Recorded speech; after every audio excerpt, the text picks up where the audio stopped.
रोजगार देकर और पुनः बेरोजगार किया गया है।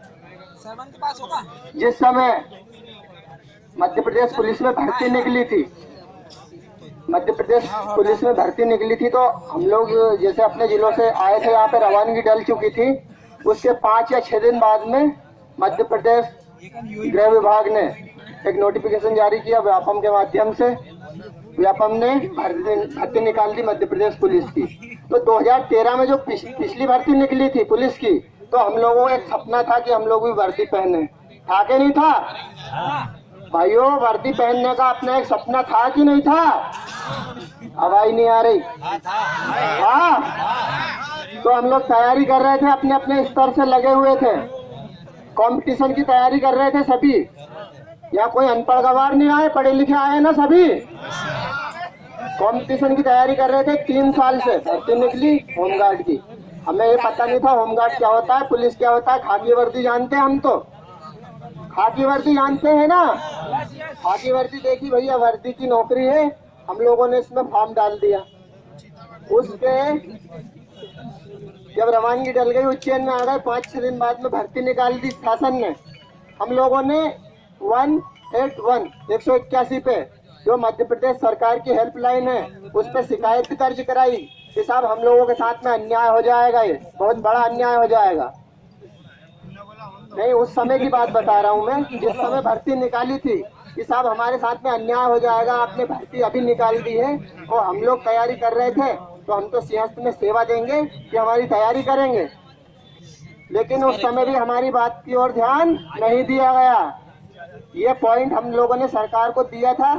अगर उस समय वो हमारी बात मान लेते, तो आज हम ये फिर भी ये आवाज उठाने के लिए यहाँ एकत्रित नहीं हो सकते थे। तो उस बात पे भी सरकार ने हमारी पे कोई ध्यान नहीं दिया। हमने बोला था कि सब इस भर्ती को आप आगे बढ़ा दीजिए, ताकि हम लोगों की सिंहस्थ की जो सेवा है समाप्त हो जाए और हम अपनी तैयारी वापस अच्छे से कर दें। लेकिन शासन ने उस तरफ भी कोई ध्यान नहीं दिया। फिर हम लोग आए, हम पे पॉइंट भरवाया गया कि आप लोगों को 4 महीने के लिए रखा जाएगा, उसके बाद हटा दिया जाएगा। हमने कहा ठीक है, 4 महीने ही सही, प्रशासनिक सेवा का हमको अनुभव मिलेगा। वो जो इतना विश्व स्तर का सिंहस्थ हो रहा है, इसमें हमें सेवा का एक अवसर मिलेगा। हम लोगों ने सेवा की। उसके बाद में इतनी अच्छी सेवा हम लोगों ने की यहाँ पर कि पूरे प्रशासनिक अमला, माननीय मुख्यमंत्री महोदय ने भी कई बार पूरी प्रशंसा करी। मैं थोड़ी सी एक वाक्य कहना चाहूँगा कि एक राजा का दरबार था, वहाँ पर एक गायक आया। उस गायक ने इतने अच्छे संगीत वहाँ पे प्रस्तुत किए राजा के दरबार में। तो राजा उसको वाह वाह वाह वाह वाह वाह करता गया, उसकी बड़ाई करता गया, उसको प्रोत्साहित करता गया, तुझे ये पुरस्कार देता हूँ, तुझे ये पुरस्कार देता हूँ। तो वो जो गायक था वो खुशी अपने घर को गया। फिर शाम को जाके अपनी पत्नी को बताता है कि मैंने ऐसी प्रस्तुति दी राजा के दरबार में, ऐसी प्रस्तुति दी कि राजा बहुत खुश हो गया। तो उसकी पत्नी ने पूछा फिर क्या हुआ? तो राजा साहब ने मेरे को ये पुरस्कार दिया, ये पुरस्कार दिया। बोले पुरस्कार कहाँ है? वो दे देंगे। बोले कि कहाँ है, उनसे जाके मिलो। कुछ समय बीतता है, फिर जब वो गायक संगीत की जाता है वहाँ पे, तो बोलता है कि राजा साहब ऐसे ही हमने किया, ज्ञापन हम लोगों ने भी दिए, क्योंकि मुख्यमंत्री महोदय ने हमें आश्वस्त किया था यहाँ पे महाकाल की नगरी में कि आप लोगों का मैं करूँगा। आप लोगों की जो सेवा है बहुत प्रशंसनीय सेवा आप लोगों ने की है। तो जब वो जाके पूछता है कि महाराज मैं एक समय आपके दरबार में आया था और मैंने सेवा की थी। तो बोले क्या सेवा की थी? बोले मैंने आपके यहाँ संगीत प्रस्तुत किया था। तो बोले अच्छा तुम वो हो? तो हाँ महाराज मैं वही हूँ। क्योंकि ठीक है, तुमने मेरे कानों को प्रसन्न की, मतलब तुमने मेरे कानों को प्रसन्न किया था संगीत सुना के, तो मैंने तुम्हें उपहार का कह के तुम्हारे कानों को प्रसन्न कर दिया। तो भाइयों ऐसा ही अपने साथ में हुआ है कि नहीं हुआ है? बहुत बढ़िया गुरु जी, एक नंबर। तो ये आश्वासन जो है, आश्वासन का अर्थ ये होता है कि पूरे तरीके से सामने वाले को भरोसे में रख के कि हाँ तुम्हारे साथ ये न्याय होगा। ये बात होती है, जीबान होती है व्यक्ति की। तो अगर अब हमारे मध्य प्रदेश के मुखिया अपनी जीबान से पलटे, तो इतने बड़े पद पे बैठे हैं, वो भी एक राजा है मध्य प्रदेश के, तो ये अच्छी बात नहीं है, बिल्कुल भी नहीं है। हम पूरे 22 जिलों के जवान हैं, 22 जिलों के 2700 के लगभग हम जवान हैं।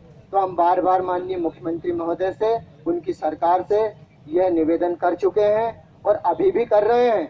हमारे भाइयों ने, हम सभी ने साथ मिलकर यहाँ भूख हड़ताल, आमरण अनशन जो हमारा चल रहा अनिश्चितकालीन है भूख हड़ताल, तो हम लोगों का यही कहना है कि जो आश्वासन आपने दिया है, जो आपके मुंह से जो बात निकली है, आप उस पर अमल करिए और हम लोगों को पुनः रोजगार दीजिए, क्योंकि ये वो वाली बात नहीं चलेगी उस राजा के दरबार वाली।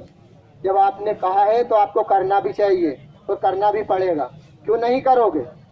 अरे आपका तो यशोगान आज सारी दूर हो रहा है। कृषि कर्मण अवार्ड हमारे मध्य प्रदेश को मिल रहा है। आप कितना कितना कर रहे हैं? कभी किसी समाज की पंचायत बुलाई, कभी ड्राइवरों की पंचायत बुलाई, उनके लिए कर दिया। क्या के नहीं भाइयों, है ना? कोई सी स्कीम चलाई, लाडली लक्ष्मी योजना चलाई, भांजी भांजी भांजी। अब भांजे भी कुछ कह रहे हैं, मामा जी भांजों की भी सुनो कुछ। तो शादी ब्याह करवा रहे हैं आप, अच्छी बात है, लेकिन उनके बच्चों को, उनकी बीबी को पालने के लिए जो रोजगार मिला है वो भी तो दीजिए। उसकी जरूरत है कि नहीं है? शादी के बाद में जो आपकी पत्नी है, क्या उसको कोई और जरूरत नहीं रहती क्या? है ना? तो शादी आप करवा रहे हो, धन्यवाद है आपको, लेकिन हमारा जो रोजगार, हमने अपनी योग्यता। हाँ, एक बयान आया था मीडिया में, माननीय मुख्यमंत्री महोदय का, उन्होंने कहा था कि यदि योग्यता है तो आरक्षण की जरूरत ही नहीं रहती। तो हम भाइयों अपनी योग्यता के बल पर इस भर्ती में हुए थे, हम अपनी योग्यता के बल पर इस भर्ती में हुए थे, तो हम लोगों के साथ में अन्याय क्यों? हम लोगों के साथ में अन्याय नहीं होना चाहिए।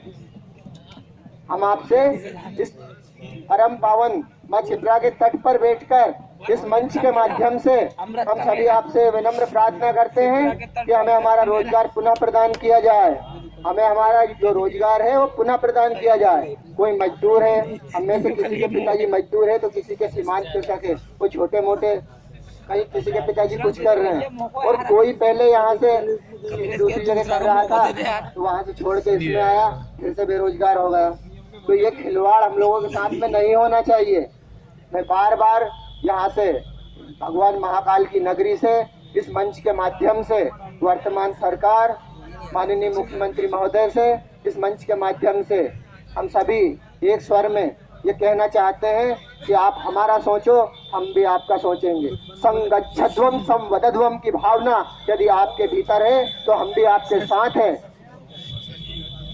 और यहाँ पर मैं कहना चाहूँगा, एक श्लोक है, त्रेतायाम मंत्र शक्ति ज्ञान शक्ति सतयुगे, द्वापरे युद्ध शक्तिश्च संघे शक्ति कलयुगे।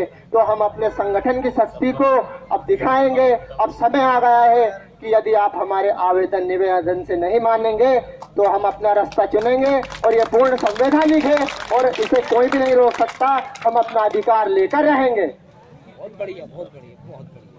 तो बंधुओं, बहुत बढ़िया सुनील भाई, बहुत बढ़िया। मोबाइल पकड़ने के बाद ताली बजाना। अभी इतनी संख्या है, धीरे धीरे बढ़ती जाएगी। कदम से कदम मिलाकर हम सभी चलते जाएंगे और निश्चित ही सफलता मिलेगी, ये हमें पूर्ण विश्वास है। बाबा महाकाल किसी को भी निराश नहीं करते हैं। बहुत बढ़िया सुनील भाई, बहुत बढ़िया, अति उत्तम। तो हम सभी को सुनील भाई बहुत बढ़िया, एक स्वर में, आपने काफी अच्छा- बिल्कुल हम सभी को एक स्वर से स्वर मिलाकर बात करना है। और आज बात यह है कि हम शांतिपूर्ण तरीके से, संवैधानिक रूप से, और ये हमारा संवैधानिक अधिकार है, या फिर सफेद कपड़ा में लपेट के जाऊंगा। ये हमारा संवैधानिक अधिकार है, इसको हम लेकर ही रहेंगे।